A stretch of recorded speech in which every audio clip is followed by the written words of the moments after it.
Quranists Network, Peru. Thank you very much. Assalamu alaikum, everyone. Thank you very much to the Muslim Institute for hosting this event and for providing a very delicious lunch over there. I haven't tasted yet. Oh, it's nice. And there's actually a bit of a surprise there as well. I'll let you guys know in a minute. Thank you to Edip for sparing an afternoon to join us today. Edip has a very busy schedule. In fact, 2 days ago he was speaking at the European Parliament. So I'm very grateful for him to turn up today. And he has to leave, I think at 5 o'clock today or something? Yeah, no, around 7 o'clock, is it? Oh, 7 o'clock. That's not too bad. Okay. Before I begin properly, I'd like to first say that from my point of view, this conversation about 19 is not a game of who's a Muslim and who's a kafir. I don't want to play that game. I'm here to give you my point of view on the phenomenon of 19. Whatever you choose to do with the Quran, that's between you and Allah. To me, Edip is one of the few people who actually stands up for what he believes in. He actually wrote a book called, I think it was Peacemakers versus Warmongers, where he basically fingered those people who were creating fitna on earth. And he has been in prison for his beliefs. You know, how many of us can really say that? So let's not play that game. Yeah, let's take what we can, make our choices for ourselves, and apply the Quran in the best manner possible. So to me, this conversation about 19 is about two key issues. The first is maximizing the application of the Quran. We would like to maximize the application of the Quran because the Quran can bring us peace. And in doing so, we will achieve the goal set out for us by Allah. But I put it to you that the 19 theory is a distraction from this goal. It will take you into another focus, and you will be focusing on that instead of the application of the Quran. Worse still, it takes you away from the textual integrity of the Quran. For those of you who don't know, most proponents of 19 theory, I'm going to call them 19ers, they believe that 2 verses of the Quran, chapter 9, verses 128 to 129, are false. They were interpolated later. Now, to me, that's not a problem theologically. If you don't believe in that, that's fine. But it takes away from the textual integrity of the Quran. So when you read the Quran, you are not reading it as Allah intended, because Allah is passing you information while you're reading.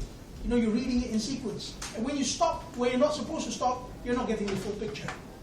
So that's another problem with 19. The second issue which I take today is Edip's language. Now, I don't mean that he goes effing and blinding whenever someone disagrees with him, so don't get that wrong. Rather, Edip's use of language is fundamentalist. Now, you would hear earlier Edip used the word objective. Objective is a very powerful word. When you use the word objective, you convince people that this is an unbiased opinion. Now, I have to strongly disagree with this. Don't get me wrong, yeah, it's fine to use, it's fine to believe that you're right. It's fine to believe some people are wrong. But to say that I'm being 100% objective, this is very, very difficult. Furthermore, it uses words like ingrate. And ingrate is just a very nice way of putting it, really. The actual word in the Quran is kafir. You are a kafir for not believing the 19 theory. So to me, that's very strong and very unwarranted. Now, there is a reason why Edip says this. I mean, I know Edip, and I know he's a very sincere guy. But he says this because he believes truly in the Code 19. By the way, I don't believe kafirs should be hanged or skinned and barbecued. Trust me. That's okay. Yes, I know that. Yeah. Edip is, as I said, a peacemaker. He does not condemn people based on their beliefs. But there is a reason why Edip uses this language. Because he says that the Code 19 is objective. It's verifiable. It's falsifiable, scientific. It doesn't rely on circular logic. You heard it earlier. I actually got that from his book, 19, God's Signature in Nature and Scripture. Brilliant title. Brilliant title. I went through it just for this discussion. On page 10, he says, the evidence is 100% objective. yet paradoxically it has a subjective prerequisite, akin to the prerequisite of keeping both eyes open. You heard it earlier as well, in order to witness a 3D picture. So in other words, it is objective, but if you don't believe in it, you're blind. So that's the kind of position Edip takes. I challenge this objectivity. I do not believe that 19ers are being objective. In fact, I believe they're being highly biased. It's a confirmation bias. They're trying to make the 19 theory work. And I will prove that in the course of this presentation. Now, before I proceed, though, I would like to offer you an analogy, please, because this analogy will help you see where I'm coming from. I call this the black horses analogy. It works like this, basically. If every one of us agreed on the definition of a horse and the definition of the color black, and then we went around empirically verifying the colors of horses in the world, and we found all of them to be black, and we said, all horses are black, that's an objective statement. If you saw maybe all the horses in Asia and found them to be black, and you said all horses are black, that's a highly objective statement, but it has some subjectivity. If you saw only a few horses and you said all horses are black, that's a highly subjective statement and highly biased on top. So there's another problem. What if you don't agree on the definition of a horse? Okay, what if some zoologists say, oh, I'm sorry, I believe that mules and donkeys should be included in this as well. So then the definition is being skewed. So people are like, we don't have a proper objective definition, and what's going to happen is there will be disagreement. So here's what the 19ers do. The 19ers, they build you a stable. They put in all the horses, which are already black, and then they say all horses are black. Sometimes they find horses which have white patches on it. So what they do is they paint it, and they put it in there and say all horses are black. Sometimes they find a carcass of a horse, chop off his head, which is black, chuck it in there, and say all horses are black. That is, unfortunately, the game which is being played. And I was highly surprised, because when I did research for this conversation, I didn't realize how subjective 19 was. But I will show you in due course. I've broken down the subjectivities into 5 different levels. The first is subjectivity of proposition. That is, does the Quran talk about a 19 theory? The second is subjectivity of calculation. How do you go about counting 19 theory? The third is subjectivity of perception. Does the Quran need a 19 miracle? Again, this is highly subjective, as you will come to see. The fourth is subjectivity of collaboration, using history to verify something which you already have a confirmation bias. And the fifth is subjectivity of rejection. What do you do with something which doesn't fit the code? So here are 5 subjectivities which we have to deal with. So honestly, I cannot see how 19 theory can be objective. Let's get into the first one. The subjectivity of proposition. Basically, does the Quran talk about a 19 theory? Now, for those of you who aren't Quranists, let me tell you a little bit about Quranists. Quranists are very meticulous people. When we research the Quran and we see the words hadith and sunnah in the Quran, we will ask the traditionalist, does this refer to the messenger? And generally it doesn't. So then we'll say no, then we cannot accept it. We see obey Allah and obey the messenger. And when traditionalists tell us this means obey hadith, obey the messenger means obey hadith, we say no, we can't accept it.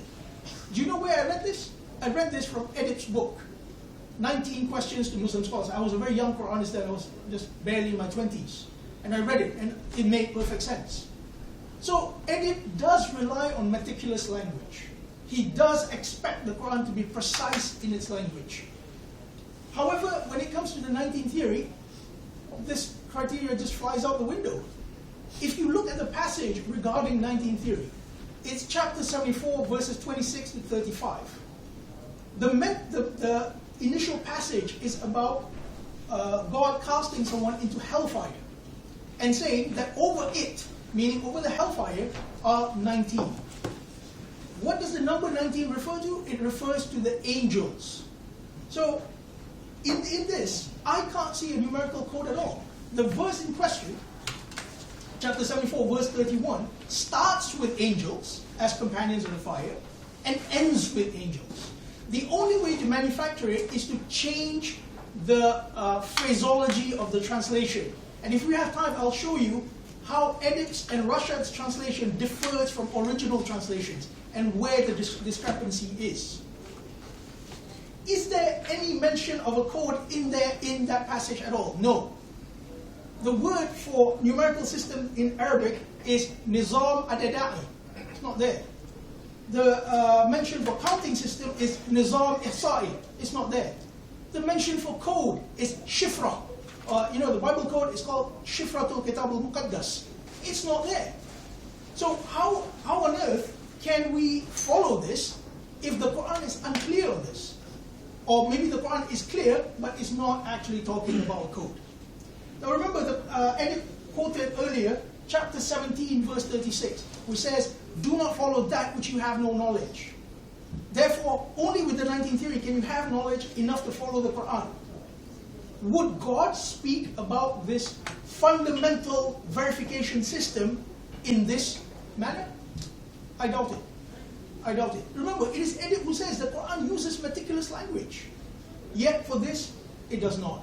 So, to go back to the black horse analogy, the Quran never said all horses are black. This was a manufactured hypothesis. Second subjectivity, the subjectivity of calculation. Now let's assume that the 19ers got it right for the first subjectivity. What about how to calculate the 19? What they have done is they have assumed a position of authority where they tell us how to count 19. And when we don't follow the count, we are called ingrates and whatnot. But let's ask the question, is there an objective way of calculating 19? Again, absolutely not. Now I'll show you. This is the count of 19 for Alif, Lam, Mim initial chapters. Yeah? Baqarah, Ali Imran, Araf, Rad, and so on. This is the initial, the count of those initials. And here is another version. This first version is by Rashid Khalifa, and the second version is by Rashid Khalifa.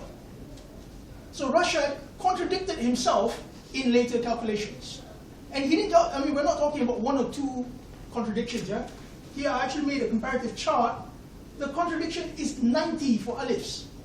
There were 90 less alifs in the second calculation, 57 less alifs for Ali Imran, 90 for Baqarah, and 57 for Ali Imran.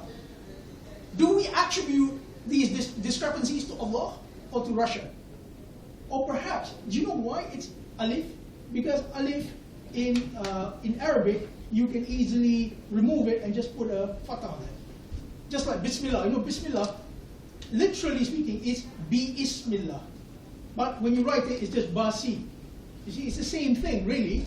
But because these people, they rely on the Mus'haf, the written copy, what happens is they have this problem. That's the first one. That's Rashid in himself. Now, let's move on to Alif Lam Mim as a system in itself. Let's accept Rashid's calculation.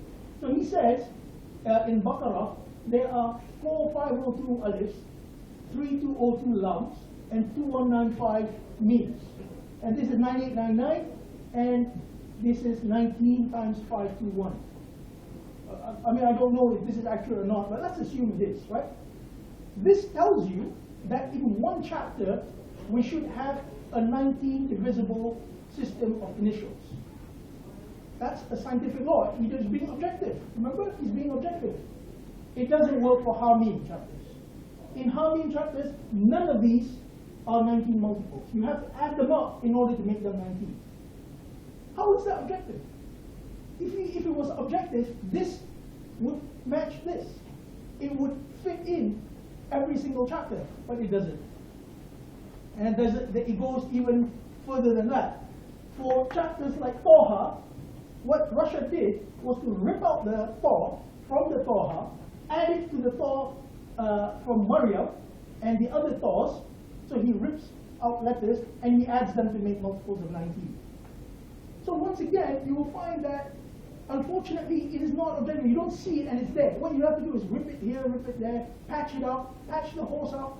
Is the horse black? Yes, it is. Put it in the stable. All horses are black. That's what really happened.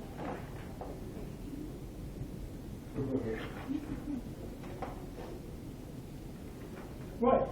Now on the issue of Bismillah. This is very important here, the issue of Bismillah. Now Edip claims it's 19 letters. And in his book, 19 God's Signature, Nature and Scripture, he condemns those who say it's 20 or 18 and so on. They deny God's miracle. So what does that tell us about Edip's system? That every letter is important. He calls it perfect preservation of the Quran. MashaAllah. That's really great. But when it comes to counting the number of Allahs in the Quran, he counts Allah, is it alif, billah, there's no alif there, also lillah, but there's no alif there. So what's going on here? If every letter is important, why include lillah in the count? You can see there's no alif there. I've red marked all the alifs. Every letter is important, yet when it doesn't fit, let's just close one eye and put it in there anyway. All Moses are black. Right, and finally, I know I'm boring you guys with these examples, but I think they're very important. Now, next comes Rashad's criteria for removing 2 verses of the Quran. Now, Rashad says a number of words become multiple of 19 just by removing chapter 9, verse 1 to 8 to 1 to 9. How did he go about making that count? For the word count ilah, according to Rashad, there are 96, and if you remove 1, then it becomes 95. But guess what? He didn't include ilahaka, ilahuna, ilahukum, so that's your God, my God, and so on, which in Arabic is actually one word. You see, he didn't include all this. Okay, let's assume that that's fine. Maybe you're not supposed to include. But for the word Rabb, he had no problem including them. He included Rabbana, Rabbukum, Rabbi, Rabbihi, and so on. And he removed it to make it a multiple of 19. What's so scientific about this? Why make fish of one and fowl of the other? So the reason for that is very simple. The reason is you want the code to fit. There is a confirmation bias on your part. And because of that, you claim it's the greatest miracle. So I don't know how many times. Okay, well, 8 minutes. Okay, brilliant. Now, the third is the subjectivity of perception.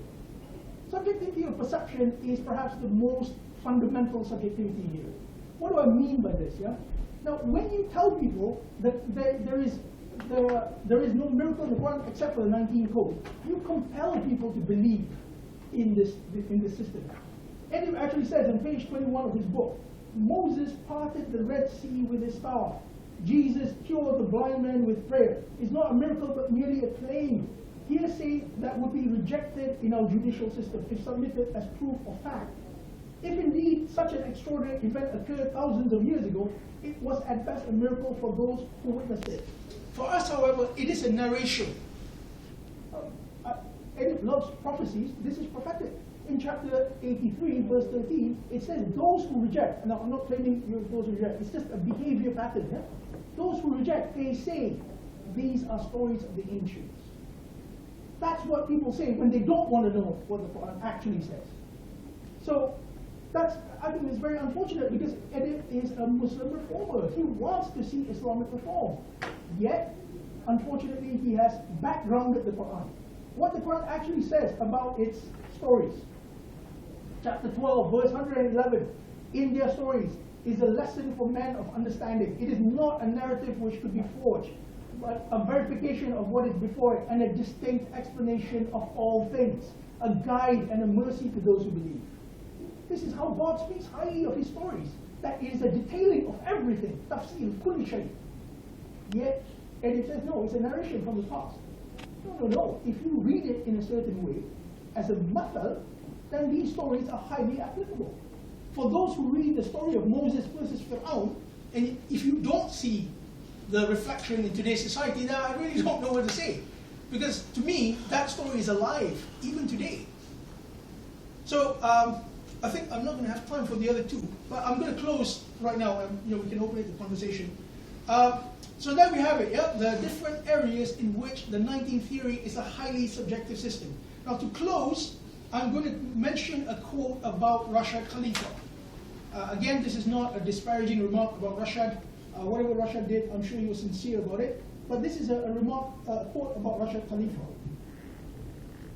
Rashid Khalifa, in his later years, unfortunately lost objectivity. Rashid, in his later years, lost objectivity on the subject matter. He started diluting the amazing mathematical structure of the Quran by placing chapter and verse numbers next to each other in arbitrary or semi-arbitrary orders, as if there are any kinds of other kinds of orders. Yeah? Arbitrary or semi-arbitrary. So this is an accusation against Rashid. Edip Yuksel made this accusation. So at the end, even Edip, who claims objectivity, says Rashid was not being objective. I don't know whether Rashid claims Edip was being objective. I don't know. All I know is I am trying my best to understand the Quran, and when I am faced with the 19th theory, all I see is a distraction from applying its message. Thank you.